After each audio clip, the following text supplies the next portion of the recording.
அதுலேருந்து ஒரு விக்கிரக வழிபாட்டையே யாருக்கு ஃபாலோ பண்ணிட்டா? சாலமோன். தேவனுடைய பெரிய ஞானத்தை பெற்றவன், தேவ சமூகத்தில் இருந்தவன், பெரிய ஆலயத்தை கட்டினவன்.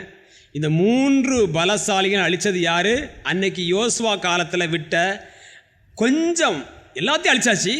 கொஞ்சம் காசாவிலும், கொஞ்சம் காத்திலும், கொஞ்சம் அஸ்தரோத்திலும், இப்படி கொஞ்சம் கொஞ்சமாக நீங்கள் விட்டு வச்சிங்கன்னா அது அக்கிரம விஷயங்கள் மிஞ்சி வல்லமை கொள்ளும்.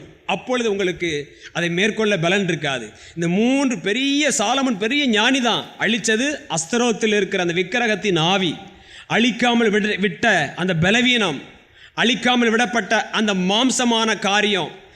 அந்த மாம்சமான காரியத்தை தேவன் சொல்லும்போது அது மேலே நீங்கள் இரக்கம் காட்டவே கூடாது. சவுல் அப்படி இரக்கம் காண்பிச்சதுனால என்ன நடந்துச்சு அப்படின்னா, எந்த அமலேக்கியர் இவனால் மடங்கடிக்கப்பட வேண்டுமோ கடைசியில் அந்த அமலேக்கியருடைய பட்டயமே சவுலை கொன்றது. பலவீனம் பொல்லாதது. கீழ்ப்படிதல் என்பது முழுமையான கீழ்ப்படிதலாக இருக்கணும். கர்த்தர் சொல்லும்போது இந்த 3 ஜாதிகளும் ஒருவேளை முற்றிலும் இந்த யோசுவா அழித்திருந்தால் இவர்கள் தப்பியிருப்பார்களோ சொல்ல முடியாது. ஆனால் வேத வசனத்தின் வெளிச்சத்தில் பார்க்கும்போது இதுதான் உண்மை. சின்ன சின்ன காரியம் தானே. இவர் முந்தி ரொம்ப கோவப்பட்டார், இப்போ அப்பப்போ கோவம் வரும். இதுவும் தப்பு தான். முந்தி நிறைய பொருளாசையில் ரொம்ப இருக்கும், இப்போ அப்படிலாம் ஆசைப்பட மாட்டார். அதுவும் பெரிய பலவீனம் தான். எதுவாக இருந்தாலும் அதை அழிக்க வேண்டிய காரியத்தை பகுதி பகுதியாக அல்ல, முற்றிலும் அழிக்க வேண்டும். ஆபிரகாமுடைய கீழ்ப்படிதல் அது முழுமையான கீழ்ப்படிதல். அந்த முழுமையான கீழ்ப்படிதல் தான் இன்னைக்கு வரைக்கும் ஜாதிகள், தேசங்கள் ஆபிரகாமுக்குள் ஆசீர்வதிக்கப்படுகிறது. அல்லேலூயா. முழுமையான கீழ்ப்படிதல் உண்டானால் உங்கள் கண்ணு முன்னாலேயே உங்கள் பிள்ளைங்க ஆசீர்வதிக்கப்படுவாங்க.